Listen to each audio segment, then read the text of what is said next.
Welcome to Travel Chicks, where we talk travel, transformation, and inspiration. My name's Melissa. I'm the founder of Travel Chicks, and I want to let you know that it may be me, it may be one of our other travel chicks, but welcome on board this adventure. Please, if you love what you hear, like it. Leave a review and share this with your friends. We need to inspire more people to create their own travel story. Welcome to another episode of Travel Talk, where we talk travel, transformation, and latest travel news. So today, August 11th, USA eases travel advisory for Canada, but the border reopening remains a mystery.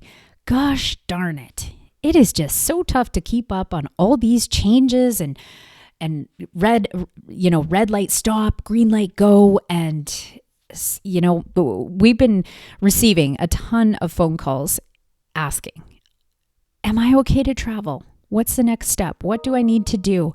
And it's confusing, I tell you. But let me deliver the news for you today, okay? So United States officials, they've showed no signs of easing travel restrictions for Canadians who are barred from entering the U.S. at land borders, despite Canada loosening its entry rules for fully vaccinated Americans. So we would have thought that the U.S. would have, loosened their rules because we up here in Canada have, but you know what? The good news is that the U.S. State Department, they've gone ahead and lowered the COVID-19 travel advisory for Canada to level 2. So what does this mean? Well, the CDC, or Center for Disease Control and Prevention, they have adjusted its travel warning for Canada to a level 2 rating.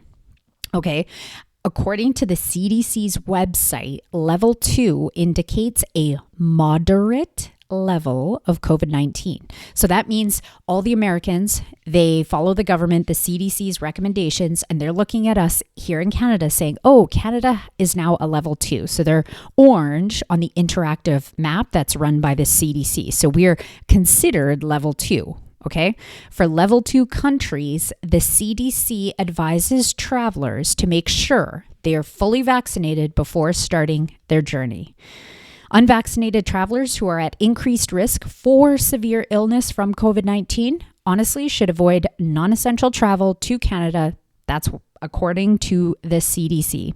And of course, the CDC also recommends travelers follow health requirements in Canada, such as wearing a mask and staying 6 feet apart from others. Now, this week on August 9th, it seems like August 9th has been a big day for a lot of things. This week on August 9th, which was Monday, Canada reopened its land borders to American travelers for the first time in nearly 17 months. And Canada and the U.S. barred all leisure travel at its shared land border in March of 2020 to halt the spread of the coronavirus. While the U.S. side of the land border, it still remains closed. Canadians throughout the pandemic have still been allowed to enter the U.S. by air.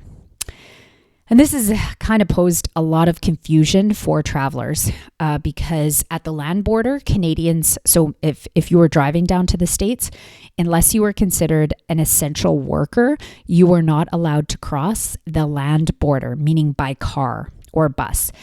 But a lot of people who are traveling, I just got a phone call yesterday saying, hey, I'm fully vaccinated. I'm traveling to Orlando to visit my daughter. Am I even allowed to go? Because I see this on the internet and I see this on this site and over here it says this. And the truth is right now, you are allowed to go by air. Okay.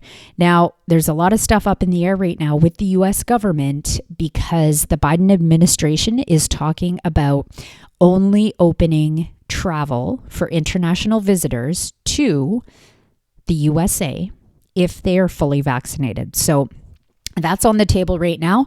I guess, we will bring you the latest and greatest industry news as often as we can. So stay tuned. And again, if you like this information, please hit the subscribe button so you do not miss an episode, and make sure to leave a comment and a review in the comments all the way down.